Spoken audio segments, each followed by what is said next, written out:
Riley, shots fired! Shots fired! Tonight, and only on KSL, a gun battle between a wanted man and a Utah police officer. And police are looking for this pair of burglars here with nothing but time. And a message for all Utah moms. It's okay to ask for help. KSL News starts now. Good evening. They jump, they swing, and they saw. New tonight, police are searching for this pair who broke into a West Valley business. Still snowpack. Some Salt Lake County residents say they are sick of always being stuck in the snow. To close or not, school districts have a lot to think about with this storm. And neighbor helping neighbor. When the snow hit, Utahns hit the pavement in search of people to assist. KSL News starts now. Good evening and buckle up. Our biggest snowstorm in quite some time is far from over. We have you covered tonight with everything you need to know, including school closures and delays already in place for tomorrow. Plenty of people were pretty upset today that schools weren't delayed or even closed. Yeah, so the question is, what does it take to get a snow day? News specialist Andrew Adams talking to a couple of districts about the decision-making process here and learn about some of the factors that may actually surprise you. Andrew, what'd you find out? Yeah, Mike, well, you can see why some parents would want to keep their kids home. So hard trudging through these snowbanks, especially for little legs. That's not even mentioning some of the road hazards getting over here. But schools say there's some important reasons they stay open for a lot of families. When it's this deep, it's not exactly dashing through the snow for school kids and their parents. It is beautiful, but it's crazy. Even pulling into the school parking lot at Washington Elementary is not a given, and the roads in between, awful. People were spinning out at the intersections. Still, the show went on as normal at most schools around the state, somewhere under a heap of snow. I think they should cancel.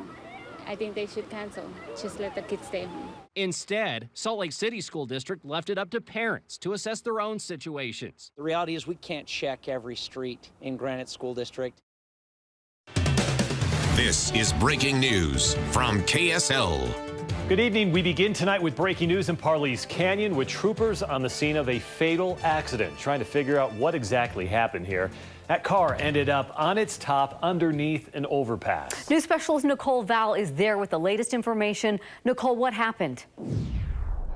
Yes, we have learned a 66-year-old man from Sandy has died in this accident right behind me here. Now, I'm at milepost 137, which is the Lambs Canyon exit on I-80 westbound. That's about 3 miles west of the Wasatch County line. You can see this car here. It's completely flipped on its top. Utah Highway Patrol troopers say the 66-year-old driver was headed west on I-80 when somehow he lost control. Then there's a place that goes over this 137 exit road here. He was launched off that and into the cement wall on the other side. Officers believe the 66-year-old was the only person in the car. Investigators are on the scene right now trying to determine if alcohol or drugs played a role in this crash or if the driver fell asleep at the wheel or had a medical condition. Now, if you are planning to drive in this area, you can expect some delays for east and westbound traffic on I-80 near the Lambs Canyon exit. Troopers are not identifying the man right now. They are still waiting to notify his family members. In Salt Lake County, I'm Nicole Vell reporting. Nicole, thank you. And just into our newsroom, a woman we told you about last night, wanted in a deadly crash, has turned herself in. Wilda Manning is charged with vehicular manslaughter. Police say she was impaired back in June when she hit a Duchesne County street sweeper's vehicle and killed him.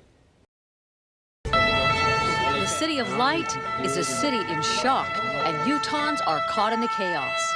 It sounded like cannons, and the second one especially kind of shook a little bit the stadium. Tonight, the death toll is rising in Paris in the worst assault on French soil since World War II. When I went on the streets, I've seen 20 to 25 bodies lying on the floor. Right now, the entire country of France has been closed off. All borders are closed, and in Paris tonight, we're told the city is on lockdown and likely will be through much of the day Saturday. At this hour, the number of people killed stands at least 120. It could be more than that. We do have live team coverage hitting a number of angles for you with reports on several Utahns in Paris tonight. The French speed skating team that took to the ice this evening despite the terror back home. and the national security implications here in the United States. First, though, we're going to walk you through what we have learned really within the last hour here. Yeah, it's a developing situation. Police in Paris say they believe all of the terrorists involved are dead. That's 8 people. Officials say 7 of them were suicide bombers. Scattered across the city are 6 large crime scenes. There were multiple simultaneous explosions and mass shootings in restaurants, outside a soccer stadium where the French president was watching a match, and in a concert hall where more than 100 people were taken hostage before being killed in more gunfire and explosions. This is breaking news from KSL. Good evening. We have breaking news in West Valley right now. That's where a man has been found dead in the middle of a neighborhood street. News specialist Jeff Lysick is at the scene on Royal and Drive. Jeff, what do we know at this point? Well, police say that they're still very early on in this investigation, so there's not a whole lot of information they can release. What they have told us is at about 6 o'clock, someone at the end of this street called 911 to report that a cargo trailer was being stolen. That 911 call was disconnected before dispatchers could get all the information they needed. Officers responded to the area and ended up finding a man dead in the street a couple of blocks from where that 911 call was made. The man's body showed signs of significant trauma, according to investigators who are not saying how the man died. Police are still trying to determine if there is a connection between the man and the person who called 911. And tonight they need your help to find a vehicle that may be connected to the case. We are looking for a white 2000 Dodge pickup truck. We believe that it has a silver toolbox in the back. It has a Utah license plate. The number is C as in Charlie, 403, K as in Keith. And it should be pulling a Wells cargo trailer. We believe that the color of the trailer is white, but it may not be pulling the trailer at this point. Now, if you spot that truck, investigators say they want to hear from you as soon as possible. They say do not approach that truck or anyone who's near it. Instead, call police. Live in West Valley City, I'm Jeff Lysick. All right, Jeff, thank you. Of course, the other big story of the day is the weather out there. We do have another storm that's moving on in. We've got team coverage tonight in Salt Lake. We've got it in Evanston and right here in studio where Dan is watching KSL Vortex. And Dan, I came in from the south end of the valley this evening and maybe caught the tail end of something. It was heavy down in the south, and then coming up north, it got a little bit lighter. KSL News starts now. So he just went back on his own. He did not want to come out of the car. He had a weapon with him. Good evening. A gruesome discovery by a police officer and a SWAT standoff that ends in suicide. Tonight, police say both are connected. That story in a moment. We begin with breaking news in Weber County. Northbound lanes of I-15 are closed right now because of multiple weather-related crashes. News specialist Nicole Val is live on the ground in North Ogden. Nicole? Yeah, we have actually just learned from Utah Highway Patrol troopers that someone has died as a result of this crash. Let me tell you, it is a mess where I am right now. I'm going to step out of the way and show you this scene behind me here. I am just north of the 3600 North exit in the northbound side of I-15, just at the Weber and Box Elder County line. Take a look here. Crews are working to clear this 3-car accident here. Again, we just learned that one person has died as a result of this crash. 2 others have been taken by ambulance in serious condition. Now, UHP troopers say they have been dealing with multiple slide-offs and spin-outs in this area since 3 o'clock this afternoon, and it is only getting worse. We have live team coverage of another big developing story in Utah County tonight. Jeff Lysick is at the scene of a homicide in Orem. Andrew Adams is in Eagle Mountain, where the man wanted for questioning in that murder held SWAT teams at bay for hours before turning the gun on himself. We begin with Jeff in Orem, where it all started. Jeff, what happened? Well, Dave, just a short time ago, the crime scene tape came down here at this apartment complex in Orem. We now know that Orem police were called, or actually came to this apartment building 3 times to check on Brittany Angstrom today. It was on the 3rd visit that an officer found Angstrom dead in her apartment with multiple gunshot wounds. We obviously wish we could have intervened or wish we could have stopped this from happening. A complaint about a man and woman fighting brought Orem police to the Cherry Hills apartment about 10 this morning. Our officers went to the apartment, couldn't hear anything. The fighting had stopped. No one answered the door, so officers left. An officer returned 2 more times over the next several hours, police said. He wanted to make sure that whoever was in the apartment was okay, so he just went back on his own. On the officer's 3rd visit, he found the apartment door unlocked, looked inside, and found Brittany Angstrom's body. She was obviously deceased from multiple gunshot wounds. There was no one else in the apartment. Police backed out until they could obtain a search warrant for the apartment. News of the shooting stunned Shelby Porter, who lives in the same apartment complex, but said she didn't know the victim. Me being born and raised in Salt Lake, it's kind of like it happens, but when it's a little Utah County, it's different. Investigators are still trying to figure out exactly when Angstrom, a mother of 2, was killed. They do not believe her children witnessed the shooting. The kids are with a relative and they are safe. We never want to go on calls like this. We feel for the victims' families. We feel for the children. We don't know all the circumstances surrounding that, but yeah, this is never an exciting part of the job for sure. Now, a number of agencies are involved in this investigation. We are told by Orem police that the man suspected of killing Brittany Angstrom was actually due in court tomorrow for a preliminary hearing on charges of aggravated child sex abuse. News specialist Andrew Adams has been following that angle of the story for us from Eagle Mountain tonight. Andrew? Yeah, Jeff, very serious charges facing David Driscoll. But even before that, and heading into tonight, neighbors are just stunned about what's taking place in Orem and then here in Eagle Mountain. It seems odd. It doesn't seem, he doesn't seem like the kind of person that would do that. Neighbors are beside themselves over a man they say didn't seem too much different than any other. He just seemed like a regular guy, really. She says David Driscoll, the guy who lived next door, was confident. A ladies' man. Seemed to have a lot of girlfriends over the years. But prosecutors in recent months painted a different picture of Driscoll, who was charged in September with 4 first-degree felony counts of aggravated sexual abuse of a child.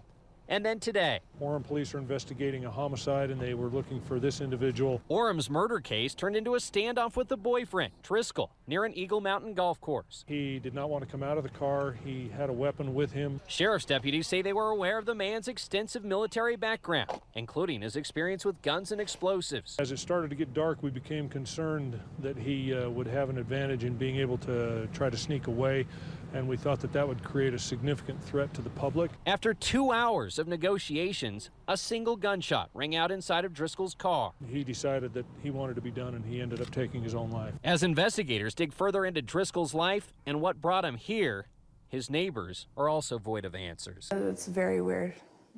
Yeah. It's a little unnerving. You just don't think that happens next door. We also learned tonight that Driscoll at this time was trying to sell his house. We were told by one neighbor he was there as recently as last night. Meanwhile, sheriff's deputies still on the case here. Going to be a long night for them. We're told potentially an hour, maybe 2 hours longer. In Eagle Mountain, Andrew Adams, KSL 5 News. Able to walk out of the store without really being detected. Caught on camera, a theft police in northern Utah say they have never seen before. Coming up next, the amount of baby formula this pair was able to conceal here underneath their clothing.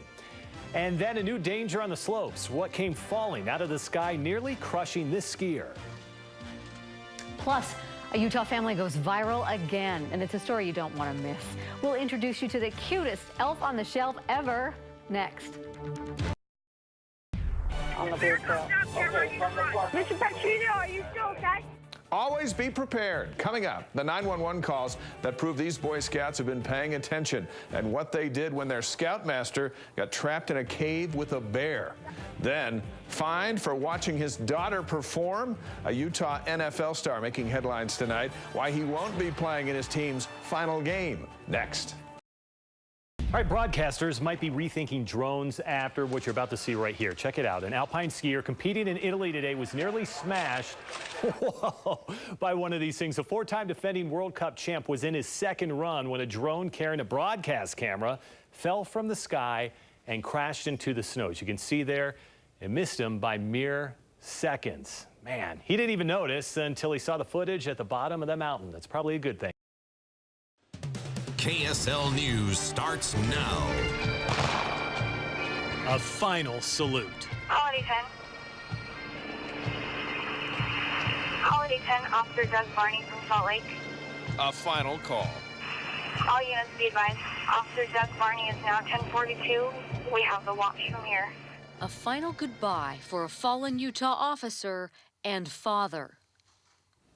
Good evening. It was this image right here of Officer Doug Barney's 13-year-old son, Jack, clinging to his father's casket, capturing the hearts of most of Utah today. It was hard to watch a boy so young say goodbye, but as he and thousands turned out to pay their respects today, it was hard not to see how much Doug Barney loved his family. Both his family at home and his family in blue. Doug was a family man. He loved being a husband and a father. A dad to three, Doug Barney was larger than life. Doug Barney is a 6'5" tower of a man who, if one did not know better, would believe he had walked out of central casting for the movie Braveheart. He adored his wife, Erica. I love Doug. I never doubted his love for me. Family came first to Doug. Erica, you were more than a wife to Doug. You were a saint. An 18-year veteran, Doug Barney battled cancer and won so he could return to the work he loved. Your father lived for police work. It was a perfect fit. I know this is the greatest honor of his life. I feel so proud of him, and I'm proud of all of you who wear blue. Doug's family was never limited just by blood. Doug's other brothers and sisters are here today. Officer Barney leaves behind a legacy at Unified PD. He had an instinct every good cop wanted and every great cop has. A legacy that is likely to live on. Jack, for you to speak up this week and say that you wanted to be a police officer when you grow up is nothing short of heroic. I believe every police department represented here today in this building would be honored to hire you when that time comes. I am confident Doug would tell his family that he loves them more than anything on this planet.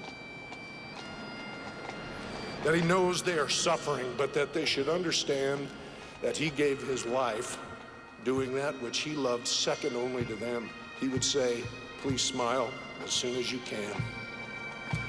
Be strong, as we will be together in another place and time, and then I will hold you in my arms forever.